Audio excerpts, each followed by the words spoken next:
တစ်ဖက်ရေမှုတ်တစ်ဖက်ပါဒီတစားဆိုကျွန်တော်ကိုခင်မောင်ဝင်းအမှုပညာဖြင့်ချေမှုန်းတင်ပြလိုက်တဲ့မီးစတစ်ဖက်ရေမှုတ်တစ်ဖက်သည်ဘဝတရုပ်ပေါ်မေတ္တာဇာလန်းတစ်ပုဒ်ပါ1500ကိလေသာအချစ်ကိုကိုးဝယ်မိပြန်တော့မိနယ်ပူတဲ့အချစ်မျိုးမို့928တွယ်သောမေတ္တာဟူသည်စိတ်ဆန်းတွယ်တွယ်သီရာရည်နဲ့အေးမြသဖြင့်အသက်တမွားကိုမိနယ်လောင်ကျွမ်းစေတဲ့တစ်ချိန်တည်းမှာနှလုံးသားကိုသီရာရည်နဲ့ဖြန်းပက်ခံရတဲ့ဘဝတစ်ခုဒီဘဝတစ်ခုခံစားချက်ကိုချိန်ငွေညာဘယ်ဘက်တိမ့်လေမလဲလို့တင်ပြထားတဲ့မိစတစ်ဖက်ရေမုတ်တစ်ဖက်ဒီဇလမ်းမှာပြည်သူဆိုကျော်ဟင်းသရထွန်းရင်ကခေါင်းဆောင်ပါဝင်လှုပ်ရှားထားပြီးဒေသရှင်ပကြီးလေးဝင်း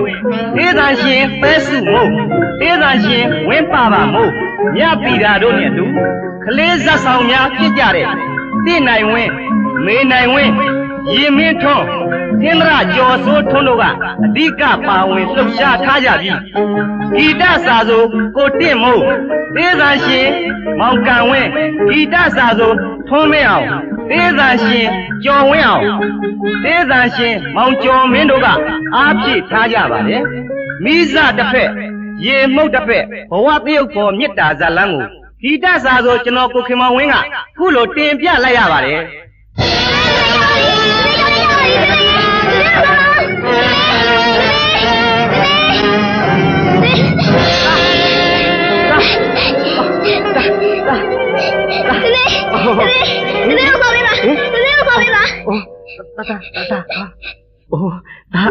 ဒါအိမ်မက်နေတာကို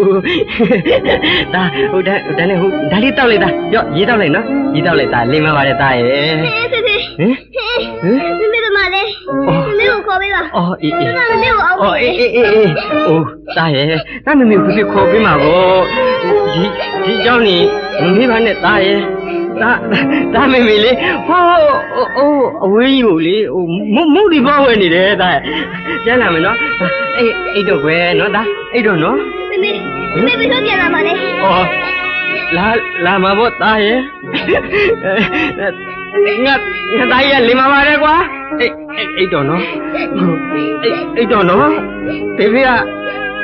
တချစ်ဆိုသိပါမယ်တာရဲ့အိတ်တော့နော်တာလေးအိတ်တော့နော်တာဖေဖေတချစ်ဆိုသိပါမယ်တာရဲ့အိတ်တော့နော်အေးနော်တာဖေဖေတချစ်ဆိုသိမှာပါကွာအေးတာရဲ့အိတ်ပါတော့လူလေးအော်အနေတာကြီးမင်းကိုမင်းနေအနေရဲ့ဟိုဘယ်လိုပြောရမှာလဲကွာခုနေမင်းနဲ့ရှိရဲ့တာမျက်နှာနေရမှာမဟုတ်ဘူးခုတော့အမေမရှိတဲ့သားအမေမဲ့သားကိုမင်းရင်စားနေကြတယ်ကွာခုနေမင်းသာရှိလေတို့သားဘလို့စိတ်ချမ်းသာကြမလဲကွာမင်းတို့သားမနဲ့ကိုလာကြည့်ပါဦးကွာနေ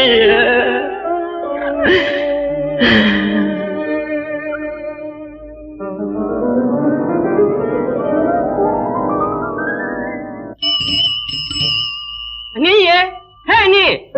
အိုးဒီနေ့မှဘယ်နဲ့သွားနေပါလိမ့်ကွာဟောကိုတော်ကတော့စိတ်ကနေငါပြန်လာပြီအေးလေအနေဒီမှာရှိပါတယ်ကိုတော်ကရဲ့သားရဲ့ရှေ့ထွန်းသားဖေကြီးပြန်လာပြီဟေးဟောဖေကြီးပြန်လာပြီဖေကြီးဟင်သားကိုမုန်းပါလားယင်ဩငါသားကလည်းကွာပါပါတယ်သားရဲ့ဘုရားမလေးမုတ်တွေအများကြီးပါလာတယ်သားစားဖို့လေအကျဉ်းဖေကြီးကိုညစ်တာဟောကြည်စမ်းဖေကိုညားနေလိုက်တာကဲပြောစမ်းသားဒီဖေကြီးနဲ့မေမေကြီးကိုဘသူ့ကိုပိုချစ်တယ်လေလို့ဖေလည်းချစ်တယ်မေလည်းချစ်တယ်ကြည်စမ်းလူညာလေးဖေကြီးဘာလဲသားရဲ့မေမေကလေ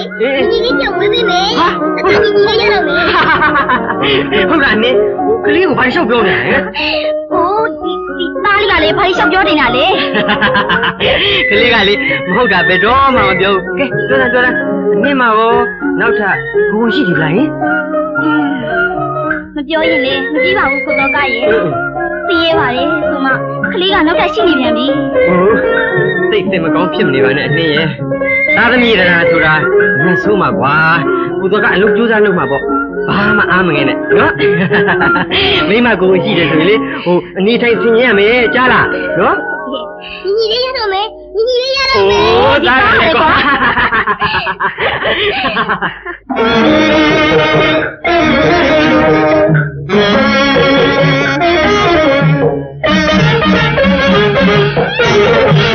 ကိုပါကိုဟဲ့တာအမလေးလေးအိမ်မမဘောလုံးမကန်ရဘူးတာရဲ့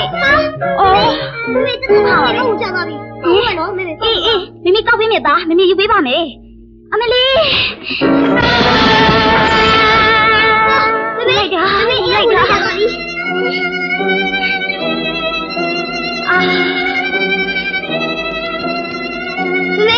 ဘာဖြစ်လဲဒီကမိဘာဖြစ်လဲမသိဘူးရှိတော့အောင်လိုက်တာဟဲ့မင်းနဲ့ဘယ်လိုဖြစ်တာလဲလောက်ပါအောင်မမရဲ့အနည်းရှင်တွေကသိအောင်လေ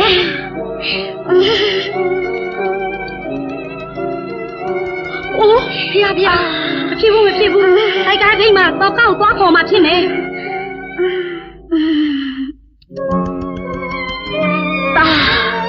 ตาလေးမမေးစီလာပါအောင်တာရဲ့မမေးဘာလို့ပြရမလဲတာလေးမင်းဖေကြီးမရောက်သေးဘူးလားတာရဲ့မမေးပြန်လာပြီမမေးပြန်လာပြီတော့ကအနည်းဘယ်လိုဖြစ်လာလဲအနည်းရဲ့ငါလိုက်တာအနည်းလေးအနည်းရှင်လေးကမကောင်းဘူးကိုတော့ကရဲ့ဟဲ့တော့ကဒီတိုင်းကြည့်နေနဲ့အရေးကြီးတယ်ရှင်းလုံးနည်းနည်းပေါ့ပါဖြစ်မယ်တော့ကရဲ့ဟုတ်ကဲ့မမ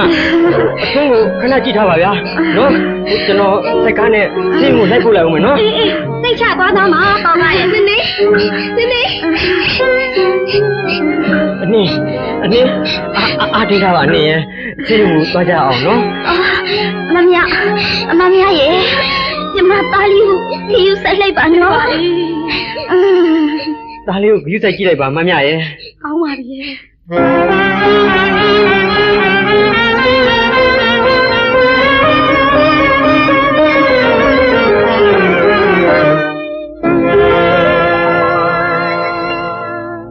ဒေါက်တာကျွန်တော်မိမကိုရှင်းုံတင်ဝင်ပြပါဗျာဟာ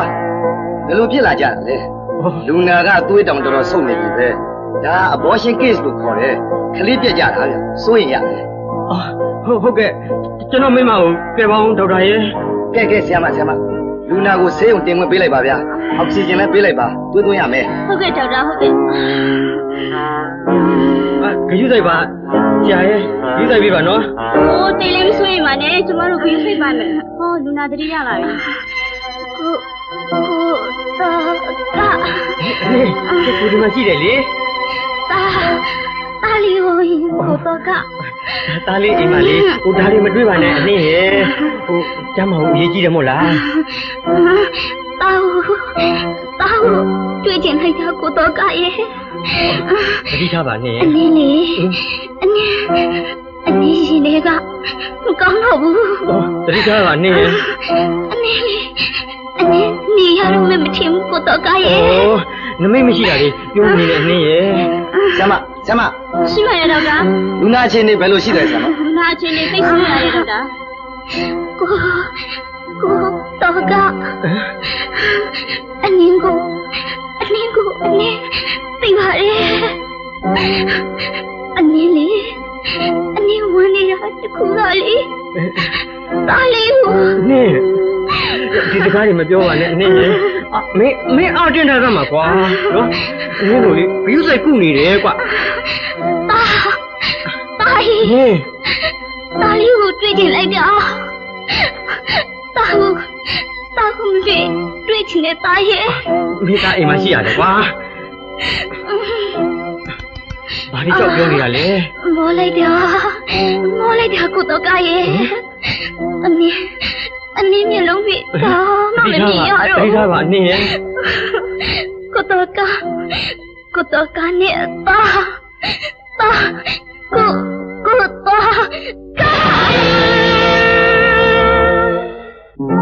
ည်းတို့သားဖားနေကိုမင်းထိုင်ရင်အရှင်သားရဲ့မင်းဝေကန်တော့မှရေရင်းနေရှာပြီသားရဲ့ဘယ်မရှိတဲ့သားညနာငယ်ရပြီသားလည်းညနာငယ်ရပြီဒီနေ့သားလည်းမင်းကိုစောကဘယ်လိုပြောရမလဲဘယ်လိုပြောရမလဲနေရဲ့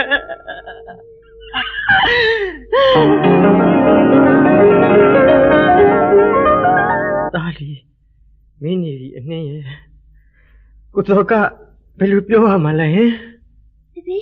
ဟမ် ဖေကြီးအိတ်သေးဘူးလားဟင် အော်သားကမအိတ်သေးဘူးသားအိတ်တော့နော်ဖေဖေအချင်းစုသိမ့်မယ်ကြားလားနော်သားအေးလူကလေးရဲ့အိပ်ပါဆိုတောက်လေးချောကသိမ့်မယ်အိပ်ပါခွေသားရဲ့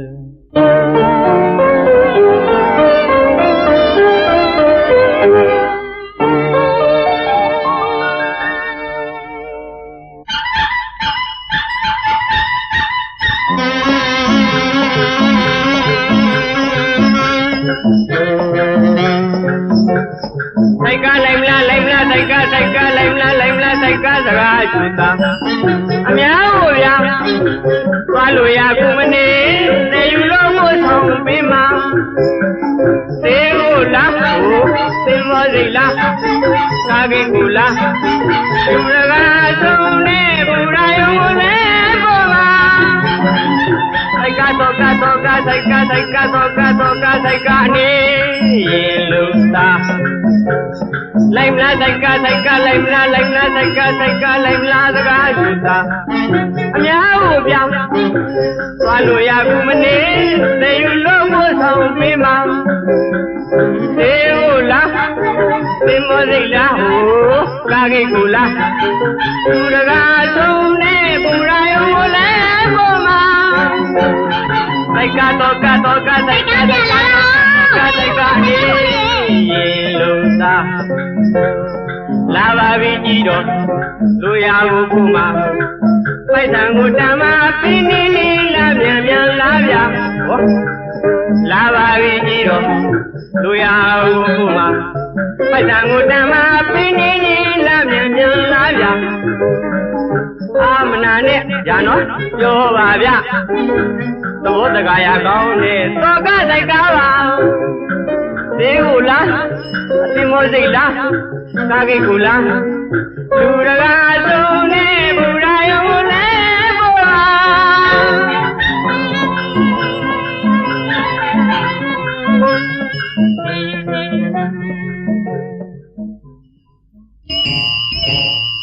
ဟဲ့တော့ကဒီနေ့စိတ်ကနေရလားနေရွယ်ခဲ့ရလားဟေ့ ဟာကိုချက်ကြီးအေးရမစိုးဗျဒီနေ့တော့အလုပ်ဖြစ်တယ် အေးဝမ်းသာပါတယ်ကွာမင်းအလုပ်လုပ်နေရတာကလည်းခလေးကတစ်ဖက်နဲ့တော့ဒုက္ခကြီးလာပါတယ်တော့ကရဲ့မင်းမလဲတဲဒုက္ခကြီးပါလားတော့ကရဲ့မှန်လားပါဗျာတပည့်တော်လည်းအရှင်ဖျားစီလာမယ်နဲ့အလုံးမအားလို့မလာနိုင်တာခွင့်လွှတ်ပါဗျာအေးလေကွာအမေမရှိတဲ့ကလေးအဖေအုပ်ထိနေရပြန်တော့အလုတ်ကတစ်ဖက်နဲ့ပို့ပြီးတာဝန်ကြီးတာပေါ့တော့ကရဲ့ဟေးအဲ့ဒီတော့ဒီကလေးကိုငါเจ้าမှာပဲခေါ်ပြီးအစအရာရာငါတာဝန်ယူရစလားကွာမှန်လားပါဗျာတပည့်တော်သားလေးနဲ့မခွဲချင်ပါဘူးဒါပေမဲ့ကလေးရှိရေးအတွက်ငဲ့ကွက်ပြီးပညာရအောင်အရှင်ဘုရားစီပဲအားကိုးရမှာပါပဲအေးကလေးအတွက်ပညာရေးအစအားလုံးကိုငါတာဝန်ယူပါတယ်ကွာကြလား ငါ့ကိုရှင်းပြပေးမယ်ဆိုဘုန်းတော်ကဝတ်ချင်တယ်မေရဲ့ ပြုတ်ပေးမှာပေါ့သားရဲ့ဟောတာမင်းပါကြီးဘုန်းကြီးသားရဲ့ဘုန်းနဲ့လိုက်နေလေတတသင်္ကန်းစီရမှာသားရဲ့ အိုးဒါဖေဖေနဲ့မခွဲချင်ပါဘူး သားကလည်းပြီးမှပါတယ်ကွာသားသင်္ကန်းစီမယ်ဆိုသင်္ကန်းစီရင်တ တာတတ်မှာတာရဲ့တာတတ်အောင်ဖုံဖုံစီလိုက်နေနော်ဒါမှတာသင်္ကန်းစီရမှာတာရဲ့နော်တာ ကဲကလား ဩ မတောက်တင်မယ်လေဖေတတော်ဒီခဏခဏလာနော် အေးလာမှာဗောတာရဲ့ဖေလေးတာလူကျင်တာတွေအများကြီးဝယ်ပေးမှာတာရဲ့ကဲတော့ကဖေကလေးကိုငါခေါ်သွားတော့မယ်ဟေ့ရလာပါဖေမှန်လားပါတာလိုက်သွားနော်တာ ဖေတတော်ဒီခဏခဏလာနော်တတော်ညိုနေမယ် လာမှာပေါ့တာရဲ့ဖေကြီးလာမှာပေါ့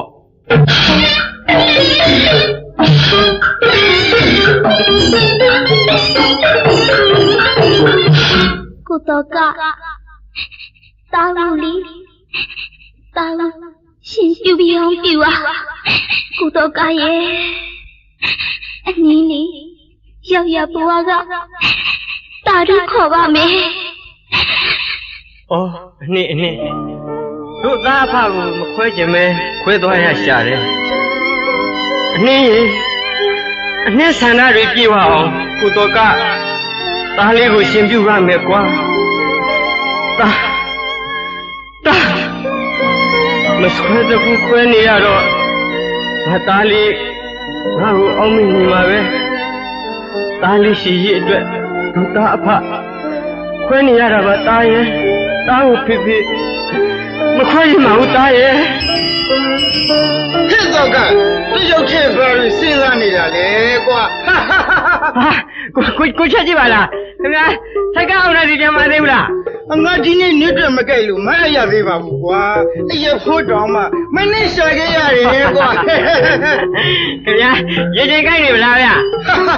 ဘယ်ဝအောင်မလဲပတ်တော့ကရဒီမှာတပလင်းတော့ဆွဲလာသေးတယ်လာခြိုက်ကြရအောင်ကွာ ဟာဟိုကျွန်တော်မတော့တတ်ပါဘူးဗျာ တော့ကငါဖို့ရမလားလို့အောင်မေးတယ်ခရတကနဲ့လာတွေ့နေတယ်ဟဲ့တော့က ဗျာ ဒီမှာကျုပ်ကျဆိုတဲ့တောက်စားစားပြောပါနေရတယ်ကွာဘယ်နဲ့ကွာတနေ့ကုန်ပင်ပန်းပြီးဒီလောက်ကလေးမှမပြောရရင်လူကြီးကျွနဲ့ပါမလားကွာတော့ကရတောက်ဆမ်းမှာကွာမလုပ်ပါနဲ့ဗျာကိုချက်ကြီးကမလုပ်ပါနဲ့ဗျာဟိုထိုးကြကျွန်တော်မူးနေဦးမယ်ဗျာ ဟာမူးရင်လို့အရက်တော့ချာကွာငါ့ကိုခင်ရင်တော့ကွာဟိုဗျာကျွန်တော်စိတ်ညစ်နေတယ်ဗျာမတော့ပြရစေနဲ့ကိုချက်ကြီးဟာ စိတ်ညစ်ချရီပြောသွားအောင်တော့ခိုင်းတာတစ်ခွက်အထက်ရောက်ပြီးစိတ်ရခလေးတီးစီမျိုးပေါ့ကွာ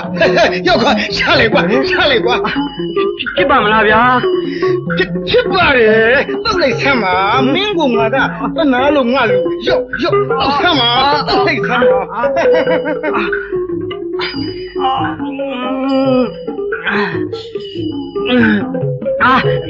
ရင်ထဲမှာတမျိုးရရပူသွားတာပဲဗျာရော့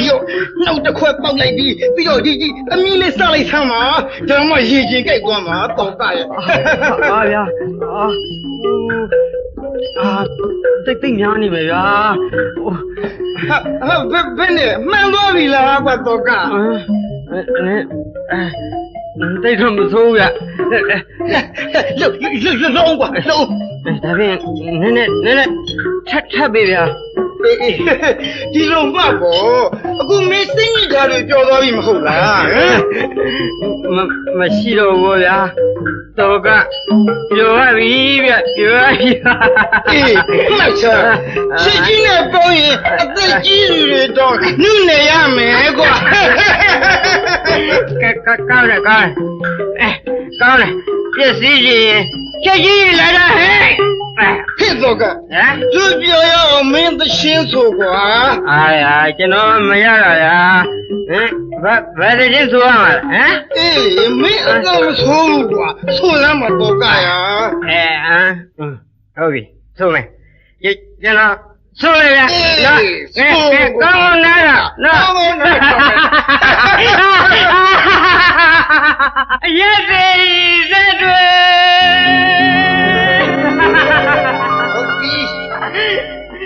ပလင်းမေရဲ့ဖန်ခွက်ထေရဝဲ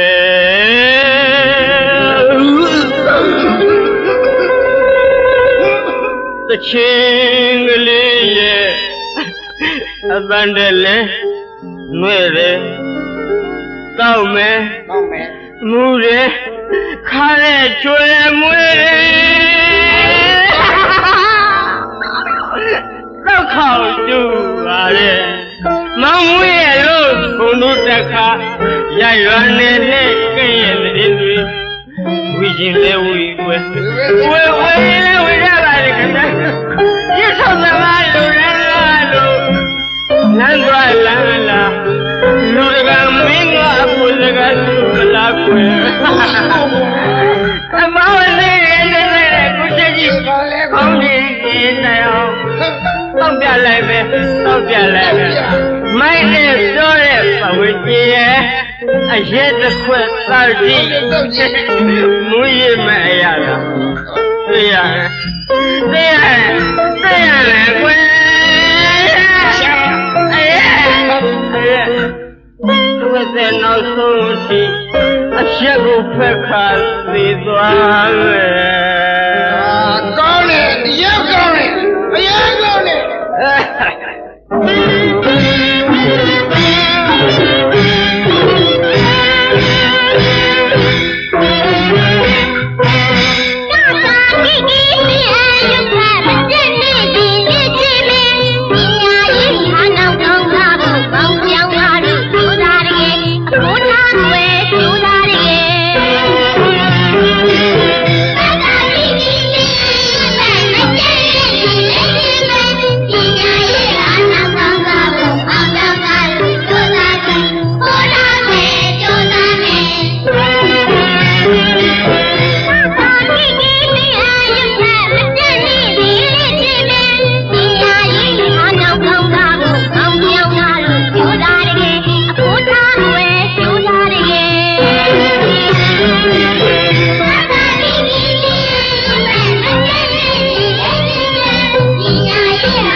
ပေးလိုက်တဲ့စာတွေကိုရကြရလားဟိ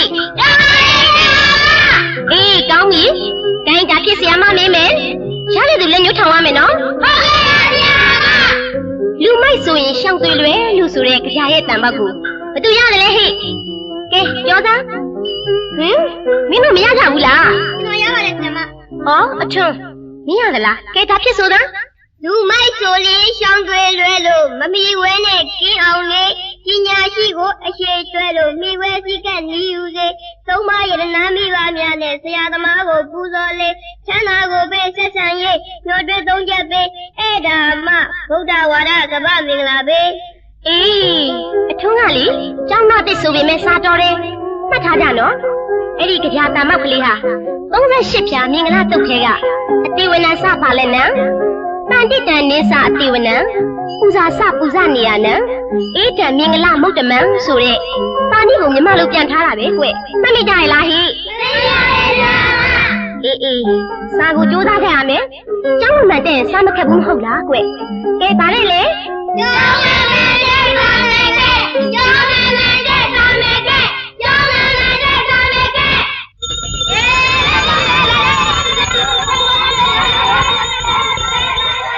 တာဟေတာထွန်းတာမလီတာဟေအောင်မိလိုက်တာတာဟေ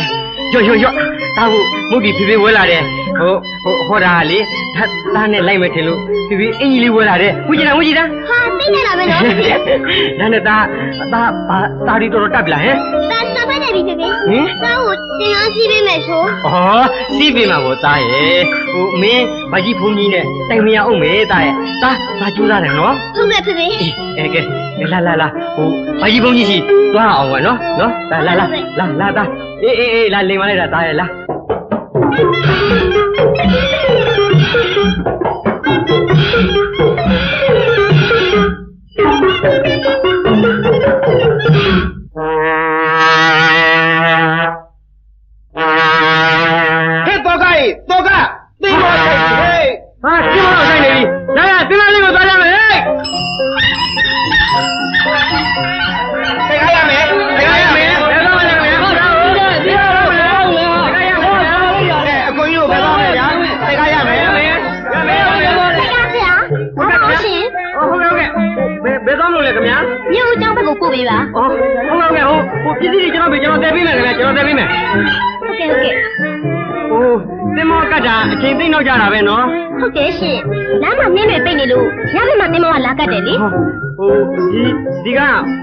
ဘယ်လိုသွားမှလဲခင်ဗျာ။ညင်ကဒီမျိုးကကျောင်းဆရာမပါ။ကျောင်းကိစ္စတစ်ခုနဲ့ပညာဝန်စီကိုခဏသွားတာပါရှင်။အော်ဆရာမကဘယ်ကျောင်းမှလဲခင်ဗျာ။ကျမမျိုးဦးဖုန်းတော်ကြီးပညာရေးကျောင်းကပါ။အော်ဆရာမကမျိုးဦးကျောင်းကနော်။အော်မျိုးဦးကျောင်းကဟေးဆိုင်ကရရလား။ဘာလုပ်ကြမှာလဲခင်ဗျာ။အမှုသမားတွေပါလား။ဘာလို့ရမှာလဲကွာမင်းတို့စိုက်ကားဝဆရာမလေးကိုငါတို့လက်ဆောင်နေတာကွာအော်ရှင်တို့ဒီလိုမလုပ်ဆက်ကြပါနဲ့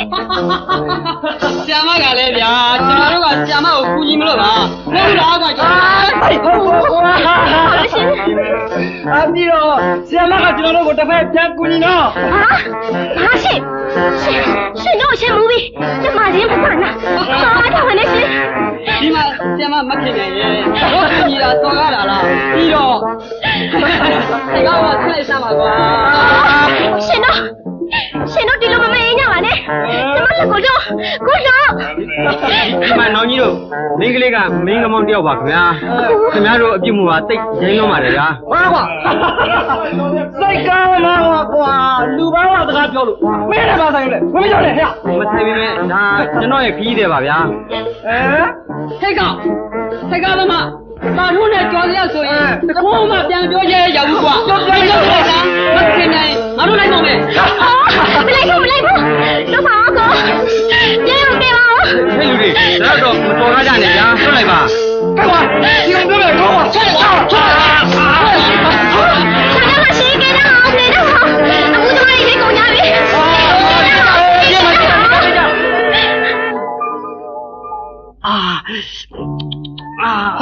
ဘလို့ဖြစ်ကြတယ်လေဗျာကောင်းမှလည်းသွေးနေပါလားဗျပြောရမှာတော့ရှစ်စရာပါပဲရှင်လမ်းသေးနှစ်ယောက်လိုက်နောက်ရှက်လို့စိတ်ကားစရာကိုလည်းသူတို့ရိုက်ပြီးပြေးသွားကြတယ်လေဟာဖြစ်မဖြစ်လေဗျာတကယ်ကျွန်တော်သက်ဆိုင်ရာကိုအကြောင်းကြားပေးပါမယ်ဟုတ်ပါတယ်ရှင်ညံ့ဘူးလို့ဖြစ်ရတာညိုင်စိတ်မကောင်းပါဘူးညိုင်စီးကိုလိုက်ပို့ပေးပါမယ်နော်မရှိပါဘူးခင်ဗျာခုဒါနဲ့ဒီကနာမည်ဘယ်လိုခေါ်ပါသလဲရှင်နေပါစီဆရာမရဲ့ကိစ္စမရှိပါဘူးကျွန်တော်နာမည်ကတော့ကပါဘယ်ဖြစ်ပါမလဲရှင်လာပါခုတော့ကရဲ့ဈေးုံသွားကြအောင်ပါတ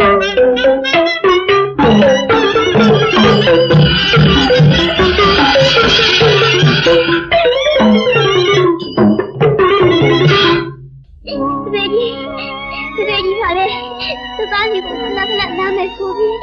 ခုတိမလာဘူးတကယ်ကြီးကတသားကိုမချစ်ဘူးနဲ့ကြီးဟဲ့အထုံးကျောင်းနေထပ်ပြီးတော့ဘာဖြစ်လို့ငိုနေရတာလဲကွဆီယမကိုပြောစမ်းပါကလေးရဲ့ကျွန်တော်ကဝေးလို့ပါဆီယမရဲ့အိုးဒီဖေဖေကဘာမှနေတယ်လဲဘာလုပ်တယ်လဲအထုံးကျွန်တော်ဖေဖေကဟိုဝေးကြီးမှာစိတ်ကားနေပါဆီယမဟာ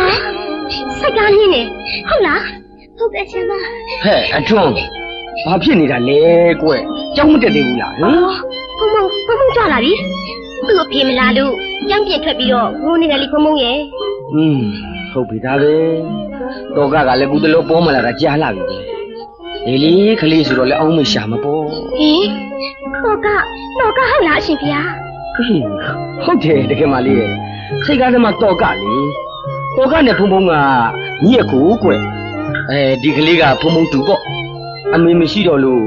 ဖုံကပဲခေါ်ပြီးမွေးစားထားရတယ်ဖေကုတော့ကရဲ့သားလေးပါလားသူ့အမေကဘယ်ရောက်သွားလို့လဲဖေဒုက္ခပဲမိသားစုတွေကန်ဆိုးရှာပါတယ်တကယ်မလေးရဲ့ခလေးအမေကတော့ဆုံးသွားရှာပြီလေ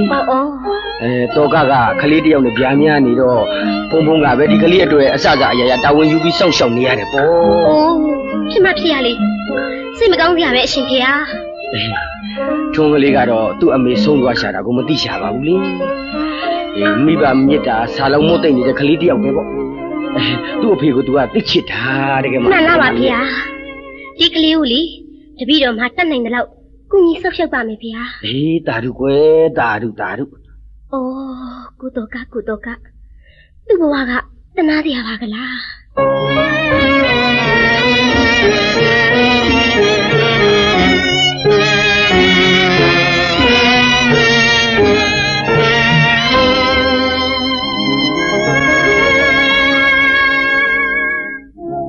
ကုတော်ကဆရာမပါလားဆရာမကျွန်တော်ရှိလာတယ်နော်လာမှာပေါ့ကုတော်ကရေကုတော်ကမျက်ရည်ကျေးဇူးရှင်များဟာလာမှာပေါ့ရှင်အော်ခုဒါနဲ့ကုတော်ကရဲ့ခေါင်းဝတိုင်ရသက်တာရဲ့လားယင်သက်တာပါလေဆရာမကျွန်တော်ကကျေးဇူးတင်ခံရင်လို့ကူညီခဲ့တာမဟုတ်ပါဘူးဆရာမရဲ့ဒါဖြစ်ညညကုတော်ကမကြိတ်ဘူးလားမဟုတ်ပါဘူးဒီလိုမဟုတ်ပါဘူးကဲဒီလိုဆိုရှာရှင်းမနေရနဲ့တော့ရှင်ဟောဒီမှာလေကုတော်ကစားဖို့အတွက်ပြီးတော့ကုတော်ကစိတ်ကားမထွက်နိုင်သေးဘူးနော်ဟုတ်ကဲ့ဆရာမခေါင်းကနည်းနည်းမူးနေသေးလို့အလုံးမလုံးနိုင်သေးပါဘူးခင်ဗျာဒါတွေဟာညံ့ညောင်ဖြစ်ရတာတွေပါညင်စိတ်မကောင်းပါဘူးရှင်ကိစ္စမရှိပါဘူးပြီးတော့ကုတော်ကကိုလေဟုတ်ကဲ့ညင်တစ်ခုမေးတယ်နေပြောပါခင်ဗျာပြောပါညင်ကျောင်းမှာစားတင်နေတဲ့ဟုတ်ကဲ့အထုံးဆိုတဲ့ကလေးကလေကုတော်ကရဲ့သားလေးနော်ဒီအကြောင်းတွေတောင်ဆရာမသိပြီးပြီကိုဟုတ်ပါတယ်ခင်ဗျာဟုတ်ပါတယ်အမိမဲ့သားမှုသနာစရာကောင်းတဲ့ကိုရင်တွေကိုမခွဲခြင်းပဲခွဲပြီးပညာရေးအတွက်သူ့ဘာကြီးဘုန်းကြီးစီပို့ထားရတယ်ခုတော့ဆိုသားလေးညုံနေတော့မယ်သားလေးကိုဂရုစိုက်ပေးပါဆရာမရဲ့စိတ်ချပါကုတော်ကငင်အားလုံးတာဝန်ယူပါတယ်ဟုတ်ကဲ့ဒါပေမဲ့သူ့ဖေကိုတော့လေဟုတ်ကဲ့အထုံးကတော်တော်ချစ်စားတယ်နော်ချစ်တရားဆိုလို့ကျွန်တော်တို့မှဒီသားဖနေအောင်ပဲရှိတယ်ဘဝကမကောင်းဘူးဗျာစိုက်ကားဓမ္မအဖြစ်ပြီးတော့မယားကလည်းဒီသားတကွဲနဲ့ကျွန်တော်ဘဝဟာဘယ်တော့မှကောင်းနိုင်မှာမလဲဗျာကဲပါကုတော်ကရေစိတ်မကောင်းကြရတွေတွေးမနေပါနဲ့ကျမ်းမာရေးကိုလေဂရုစိုက်ပါနော်ကုတော်ကရဲ့အနားမှာညိုင်းတယောက်လုံးရှိပါသေးတယ်ဟုတ်ကဲ့ပြီးတော့ညိုင်းကိုလည်းဆရာမလို့မခေါ်နဲ့နော်ရင်းရင်းနီးပဲညိုင်းလို့ခေါ်ပါနော်ဟုတ်ကဲ့ပါဆရာမညိုင်းကုတော်ကနေကောင်းလို့ရှိရင်လေဟုတ်ကဲ့သားလေးစီကိုမြင်မြန်သွားတွေ့လိုက်အောင်နော်ဟုတ်သားလေးကကုတော်ကိုသိအောင်မနေရှာတယ်ဟုတ်ကဲ့ဆရာမ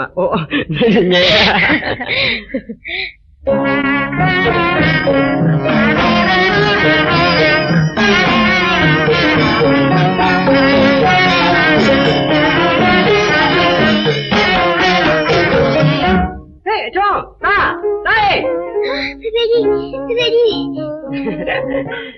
သားဖေကြီးကိုညှိုးနေတယ်ဆိုဖေကြီးကသားစီကိုဘာလို့မလာတာလဲသားရဲ့သားကိုမရှိတော့လားလေဘယ်လိုပြောလိုက်တာလဲသားရဲ့သိချစ်တာဗောသားရဲ့ဒါဆိုဘယ်လောက်ချစ်လဲဟောဒီလောက်ကြီးချစ်တယ်သားလည်းဟောဒီလောက်ကြီးချစ်တယ်အားရသားရဲ့ဖေဗျာဖေကြီးညာရေးမေပါသားကလည်းကွာကြာဝင်းမင်းမနေနဲ့မင်းမေလေးကလေးရောက်လိုက်သွားဖေဗျာဖေကြီးညာရေးဖေတော့ကြာဝင်းမင်းမနေနဲ့မင်းမေလေးကလေးရောက်လိုက်သွားတဘာကိုဒီလိုညှိုးနေမလိုက်ပါတန်းကိုရင်ဖေကြီးကချော့ဘူးကွာတဘာကိုဒီလိုညှိုးနေမလိုက်ပါတန်းကိုရင်ဖေကြီးကချော့ဘူးကွာဟာဖိနော်တန်းနေဆိုဟိဘုမနော်လာပါကွာတာရဲ့နာဘူးလာကြမသားသိကိုလားဘုလမချောနဲ့ဖေကြီးကိုသားကြည့်တော့ဘူးရ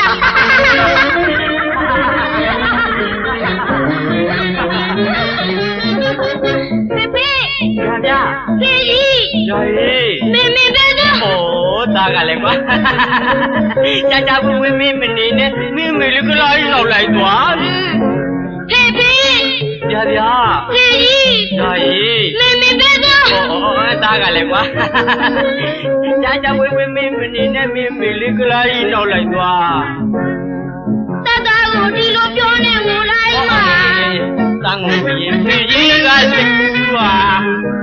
တတကိုဒီလိုပြောနေငိုလိုက်ပါ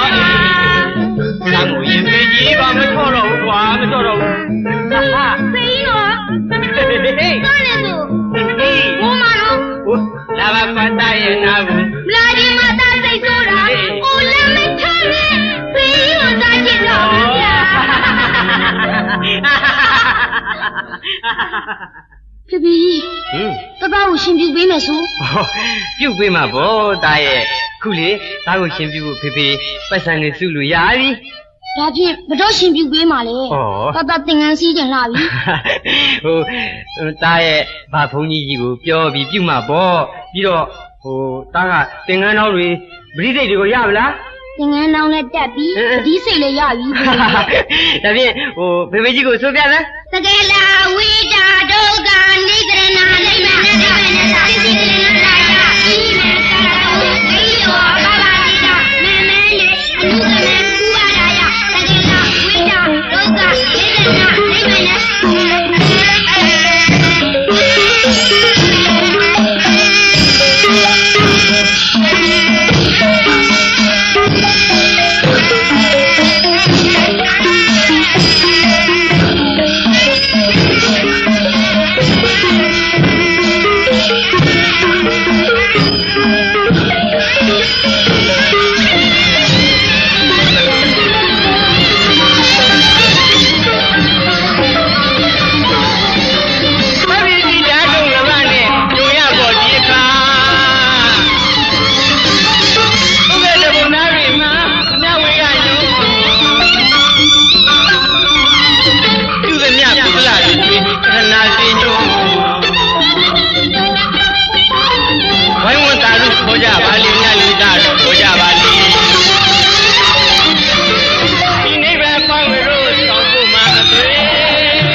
ကဲမောင်ရင်လုံးကိုဆန်ရှာဖို့လုပ်ကြဟေး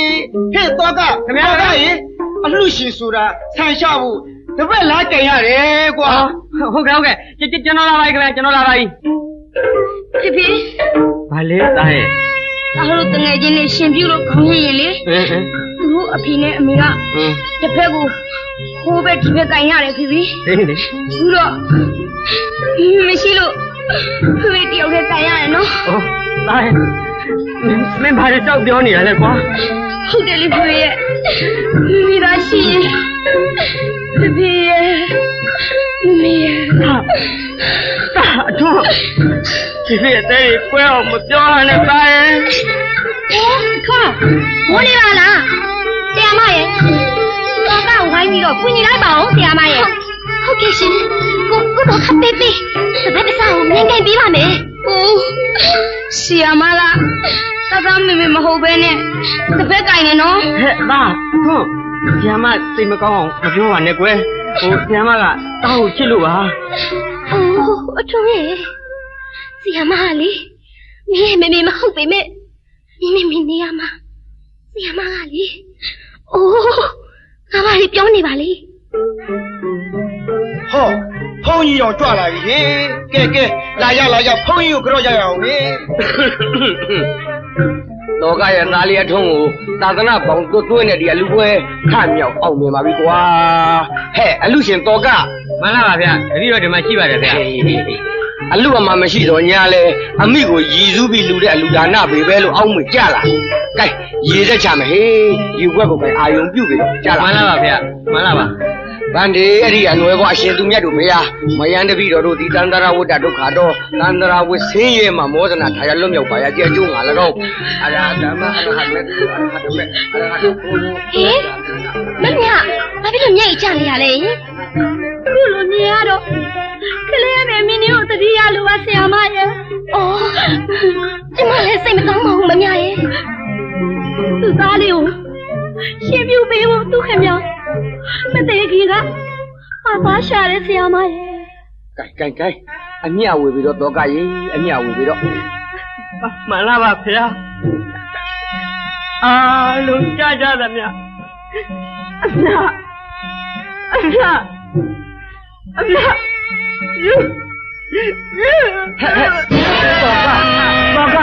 တတိထားမှာပေါ့ကွယ်ခက်တော့ဒါပဲဒီတငယ်တက်သွားပြန်ပြီခင်မရဲ့ တော့က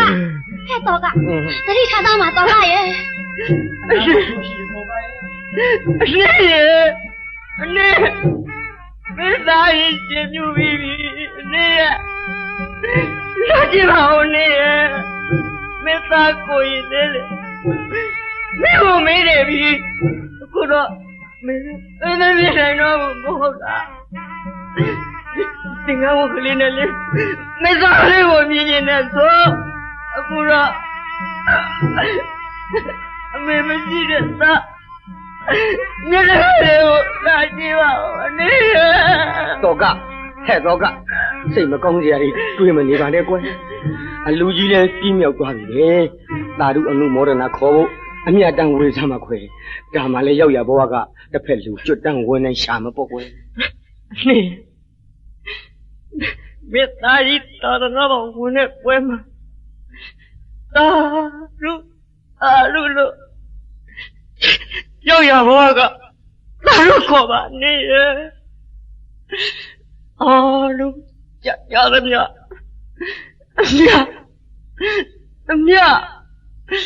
အမြယူရမှုရခမညာ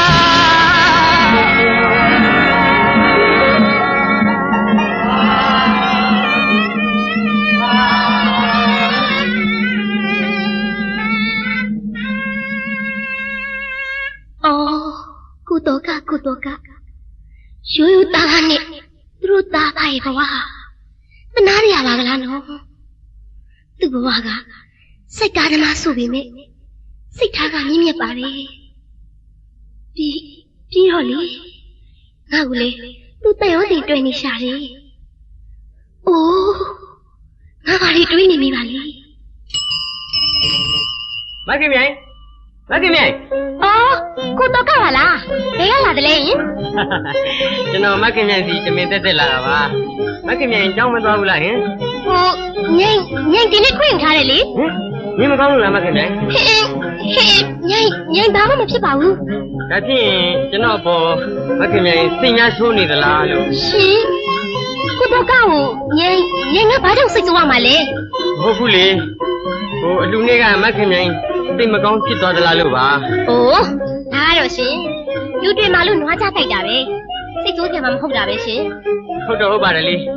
ကျွန်တော်တို့သားဖနှစ်ယောက်ပေါ်မှာမခင်မြိုင်ထားတဲ့သဘောထားတွေအဆင့်အတန်းမခွဲတာတွေကျွန်တော်ဝန်တာပါတယ်ဒါပေမဲ့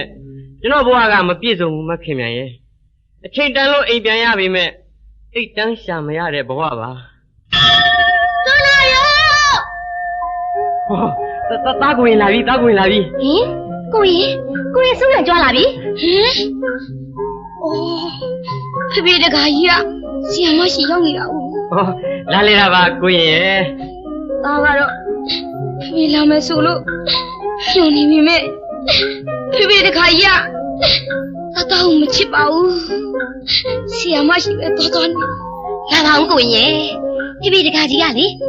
ကိုရင်ကိုမချစ်ဘူးလို့ဘယ်သူပြောသလဲကိုရဲ့တောင်းချစ်ပါဦးဆီယမရဲ့ဆီယမကိုပဲဖေကချစ်နေတာသိလားအိုးသားဆီယမစိတ်မကောင်းအောင်မပြောပါနဲ့သားရဲ့ နော် တာကိုမချစ်တဲ့ဖေဖေတခါကြီးရှိကိုတာဘတော်မှမလာဘူးတာတော့မယ်တာတော့မယ်ကိုကြီးလေတာကိုကြီးဖေ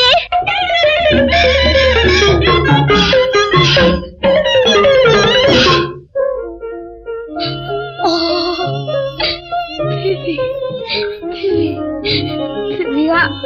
ကိုမချစ်တော့ဘူးဒါကြောင့်ငါစီမလာတာဖြစ်မှာပေါ့ဒါပေါ်လီဆီယမကိုဖေကချစ်နေပါပြီဆီယမဖေဖေကိုမချစ်ရဘူးတဖေဖေကိုမချစ်ရဘူးအတယောက်တည်းချစ်မယ်ဖေဖေစီပြန်မယ်ကြောင်လည်းမနေတော့ဘူးဒီသင်္ကန်းကိုလည်းမဝတ်တော့ဘူးလူထွက်မယ်ဟဲ့အထုဘာဖြစ်လို့သင်္ကန်းတွေချွတ်ပြနေတာလဲညည်နေမှာလား ဖေဖေကိုခေါ်ပြီးကိုခေါ်ပြီးဖေဖေစီလိုက်ဖို့ပါဘုံလေ အိုးကြည့်တာမင်းကိုရီလည်းပူလို့ပါလားအိုးဘယ်ပြန်လို့ဖြစ်အောင်လဲကွာမင်းဖေဖေကိုငါခေါ်ပေးပါမယ်ကွာငါခေါ်ပေးပါမယ်ကိုရီတာကိုရီဟောတော့ကလာပြီတာဟင်လူတော့လိုက်ပြီဘာဖြစ်လို့လဲတာရဲ့ဟုတ်နေမအောင်လားဘာဖြစ်မှန်းလဲမသိပါဘူးတော့ကရဲ့သင်္ကန်းချုပ်ပြီးမင်းစီပြန်မယ်ဆိုပြီးငိုးနေတာပဲကွာတာကဖေဖေမလာလို့စိတ်ကောက်နေတယ်ထင်တယ်တိတ်ပါသားရဲ့တိတ်ပါနော်တာကြောင်းမနေတော့ဘူးဟမ်ဆီယမတင်တဲ့စာကိုလည်းမတင်တော့ဘူးဘာဖြစ်လဲတာဆီယမကိုလည်းမချစ်တော့ဘူးဟမ်မင်းဆီယမမှာဘာဖြစ်ရှိလို့လဲတာရဲ့ဆီယမကိုမုန်းနေမုန်းနေတာရင်ပြန်မယ်တာရင်ပြန်လိုက်ခဲ့မယ်တိတ်ပါသားရဲ့တိတ်ပါတာကိုခေါ်ပါမယ်ဒါပေမဲ့ဒါအခုနေမကောင်းစိတ်မို့လားတာရဲ့နော်ကူလိုက်မယ်ဩတာကလည်းဖေဖေစကားကိုနားထောင်ပါတာရဲ့ဖေဖေချစ်တယ်မဟုတ်လားဟိုနေကောင်းတော့ဖေဖေလားကုန်မှာပေါ့တာရဲ့နော်ဖေဖေလားမခေါ်ရင်တာတယောက်တည်းပြန်ခဲ့မယ်ဖေကဲတော့ကကလေးကိုဆေးတိုက်လိုက်ပါဦးကွယ်မှန်လားပါဖေဒီတော့ဆေးတိုက်လိုက်ပါမယ်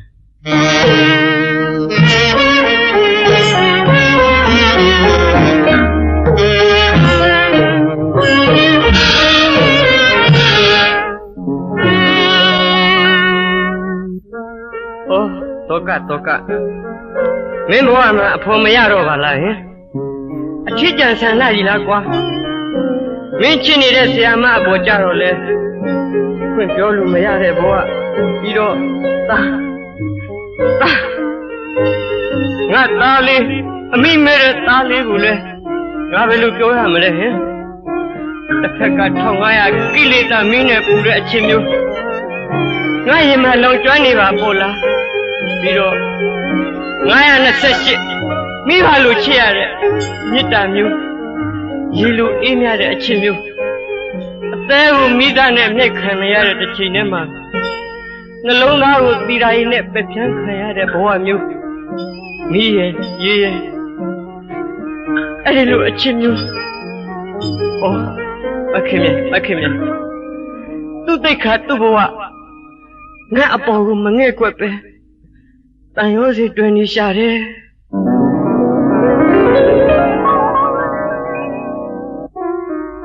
တော့ကငါသူ့အပေါ်တန်ရိုးစီရှိနေတာအမှန်ပဲဒါပေမဲ့မဖြစ်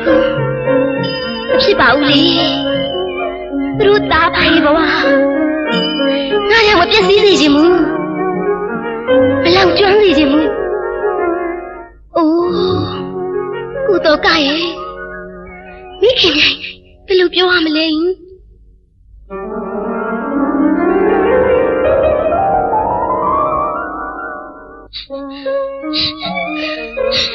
ဖေ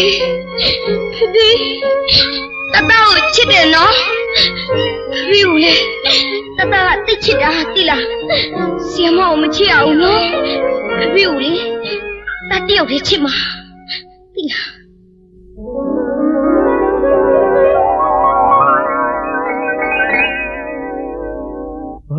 မခင်မခင်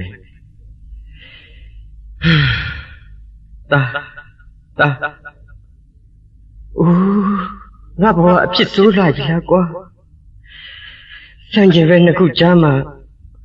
ငါဘယ်လိုဝေဝေးရမလဲဟင်ငါဘာလုပ်ရမလဲလို့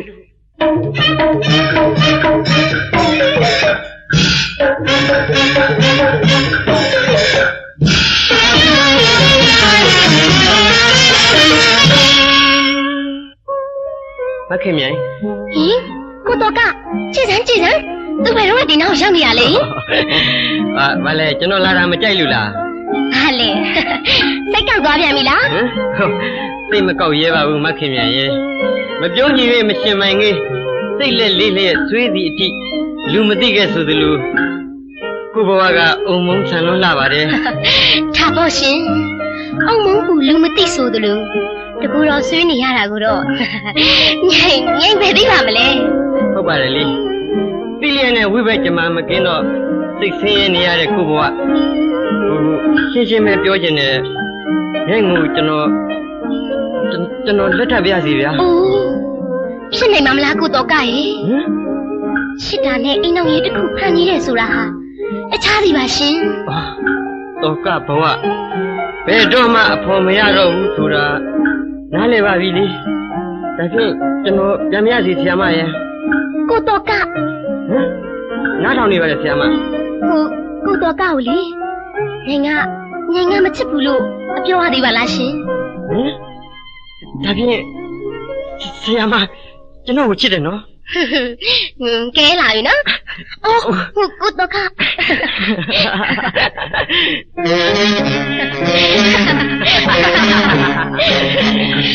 ဘယ်နာရီကနိုင်လက်နဲ့ကိုစိတ်ကရွယ်အမုန်းများရှိအပြစ်မနေနဲ့အပြုံးမှလေးချစ်ချင်းနဲ့ချစ်တရားတွေပေါ်ပစ္စာတွေထားမောင်အားချစ်အောင်ပူရတယ်ရမကြီးဒီလောက်တော့မဲလားခင်ဗျာဘယ်နာရီကနိုင်လက်နဲ့ကိုစိတ်ကရွယ်အမုန်းများရှိအပြစ်မနေနဲ့အပြုံးမှလေးချစ်ချင်းနဲ့ချစ်တရားတွေပေါ်ပစ္စာတွေထားမောင်အားချစ်အောင်ပူရတယ်ကောင်းပါပြီလေဗျာကောင်းပါပြီလေဒီကျဲ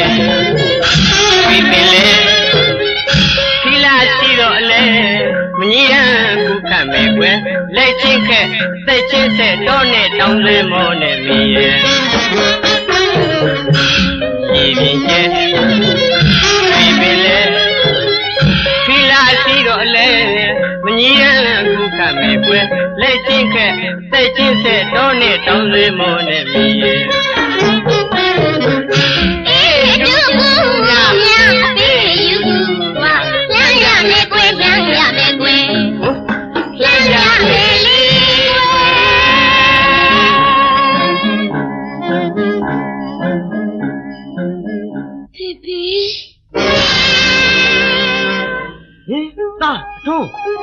မင်းလိုက်လာတယ်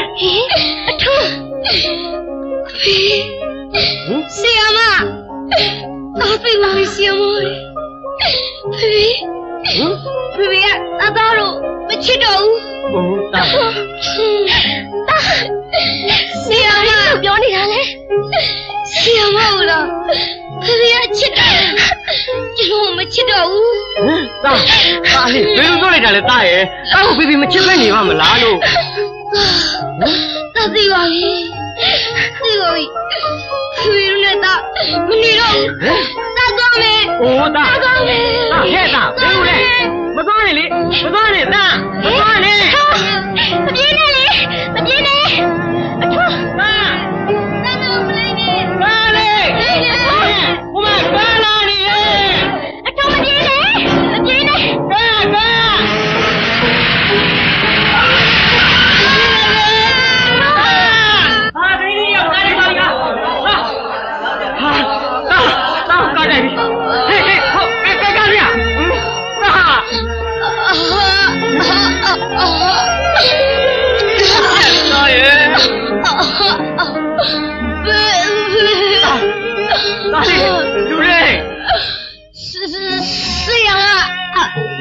ကာဆီယမ妈地妈谁来了？对。子子怡。咋嘞？子子怡。老亲喽。别过来，大爷。那谁打我瓜？咱家里。这个。咋？这他怎么做的？咋？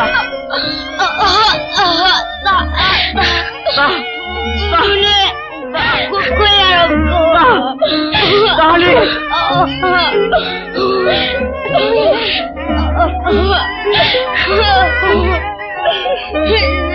这样啊？咋哩？喂我，写的喽，想我听了，咋？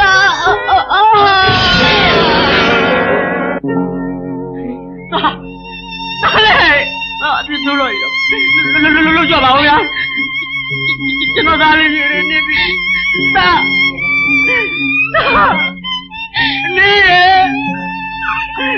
你在里面闹来了，妹记得哎，过来，你给我回来，咋嘞？咋呀？你出来干么？敢出来打我？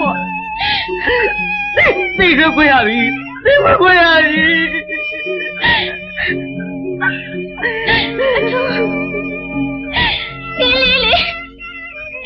你阿妈又敢说你那个鬼？你阿妈嘞？你阿妈屁都不想鬼？你给我，你也不骂他嘞？你阿妈也你打嘞？你打了我嘞，对。你拿လာပါလေအမင်းရဲ့မင်းကိုလေဆရာမတနာလို့ဖြစ်ခဲ့ရတယ်ဆရာမရဲ့အဖြစ်တွေပါကွယ်သားလေးသားသိတယ်ဒီမှာလေမင်းဖေကိုလေမင်းချစ်တယ်လို့ဆရာမချစ်ပါရဲ့ကွယ်ပြီးတော့လေဘုန်းကြီးကြွလာပြီဘုန်းကြီးကြွလာပြီလက်ဖယ်ပေးလိုက်ကြပါအထူးမင်းတို့လူကြီးတွေအပြစ်ကြောင့်ငါတူလေးကိုချိုးနေရှာပြီပေါ့ကွယ်ဘုရားသခင်သက်တော်ချေရှာရှိနေပါရဲ့သမုဒိယနဲ့ကလူဘဝရဲ့နောက်မီးကိလေသာဘယ်ရနေများငိမ့်ပါရတောက်ထားလိုက်ပါရဲ့အခုတော့မြူခဲကဘာဥဝဲမစရာခံဝလူနဲ့မှာသူ့ဘလူခံစားရတဲ့အပေါင်းများစွာ1500အချင်းနဲ့928တွင်မြစ်တာသုံးဝဲမှာတနာကျုံငါဘဝခရီးမိကိုရင်နေရင်ဉာဏ်ချင်းသာလူသားသစ္စာပဲ